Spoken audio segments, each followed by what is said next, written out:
Je voudrais avant tout vous souhaiter la bienvenue et surtout vous remercier d'accepter de venir ici répondre à Dieu, répondre à notre prophète, répondre à l'imam Hussein alayhi salam. En ce jour de deuil et de tristesse pour notre prophète et les membres de sa famille et tout musulman sincère. En réalité, c'est en ce jour de mois de Muharram que notre prophète, les membres de sa famille ont été déshonorés, désacralisés et humiliés à Karbala. Mais avant de revenir sur l'imam Hussein, je voudrais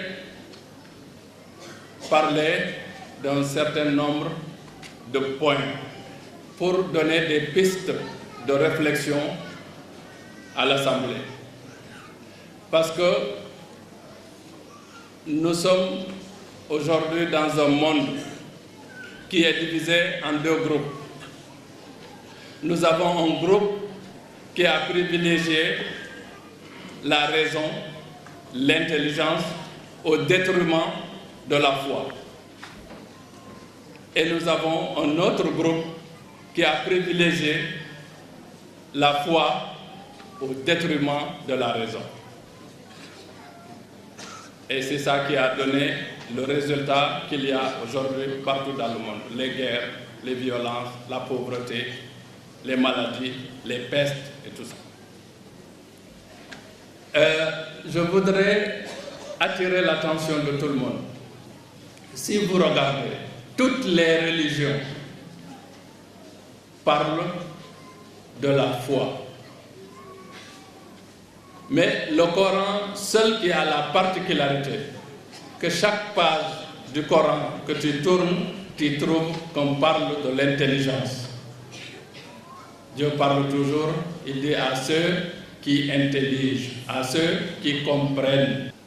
Inna fi dhalika la-aya liqawmin yaqilun, liqawmin yatafakkarun, liqawmin yasma'un. Si vous regardez tous les livres fondateurs des autres écoles de l'islam, le premier chapitre parle de la foi, le dernier chapitre parle de la foi. Le seul livre qui, le premier chapitre, parle de Al-Aql wal-Jahl, comme il vient de le dire Cheikh Ousmane. C'est Usul al-Kafi. C'est le livre de l'école de Ahlul Bayt. Ce livre-là, dès le premier chapitre, il parle de l'intelligence et de l'ignorance. Al-Aql wal-Jahl. Je pense que si nous voulons demain avoir un monde meilleur, avoir un islam de paix, d'amour, de progrès, de partage et de tolérance, nous devons équilibrer, c'est-à-dire ne pas privilégier ni l'un ni l'autre, mais mettre les deux ensemble, l'intelligence et la raison. Et c'est à ce moment-là que nous pouvons sortir, avoir un résultat qui peut être utile pour nous et pour les générations futures.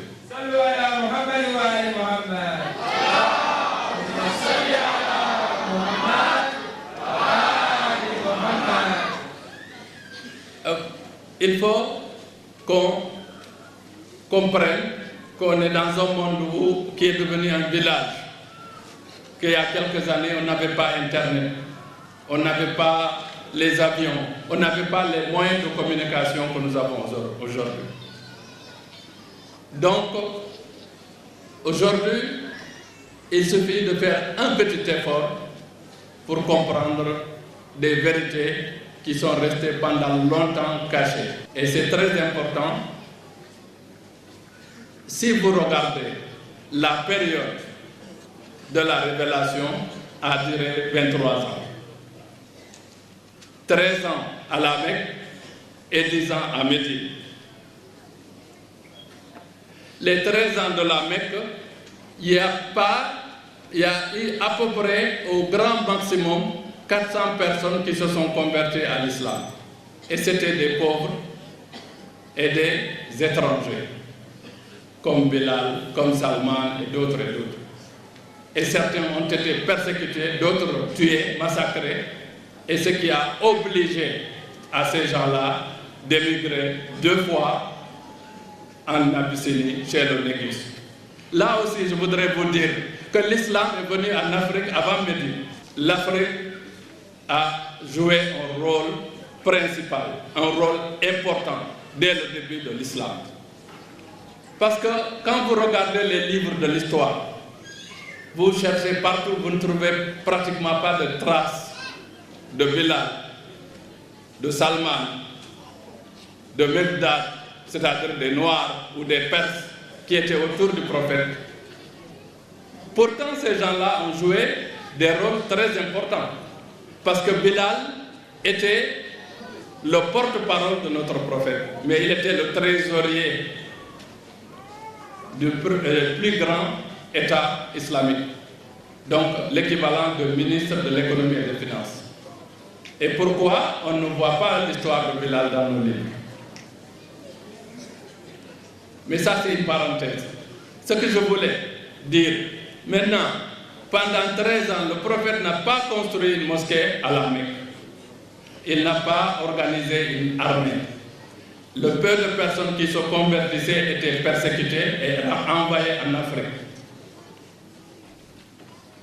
Et quand il a vu qu'il ne pouvait pas réussir de faire passer le message à la Mecque, Dieu lui a donné l'ordre d'aller à Médine. Il a fait 10 ans à Médine.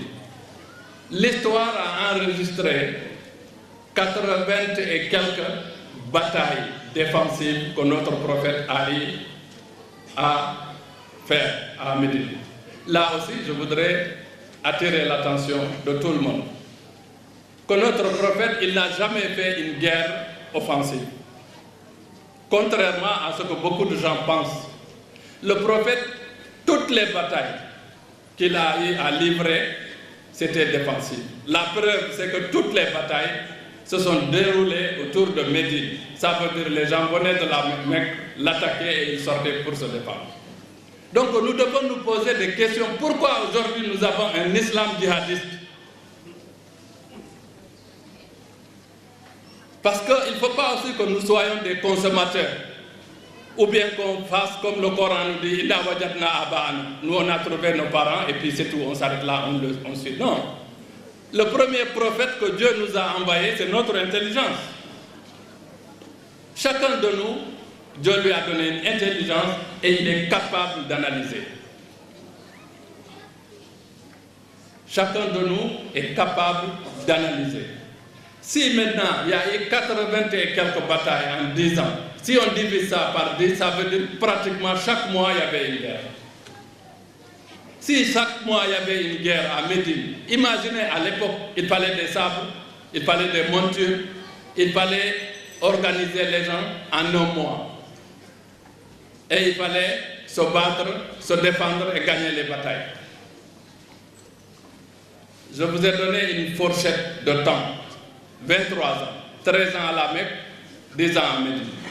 Je voudrais dire à tout le monde des vérités que souvent on ne nous dit pas. À quel moment le prophète a eu le temps de former quelqu'un à connaître cet islam, à connaître ce livre qui est un gros livre? Dieu nous dit que c'est un livre codé et n'importe qui ne peut pas le décoder. Il faut des gens initiés, formés, et Dieu nous donne même les profils de ces gens-là dans le Coran. Salut à Muhammad wa Muhammad.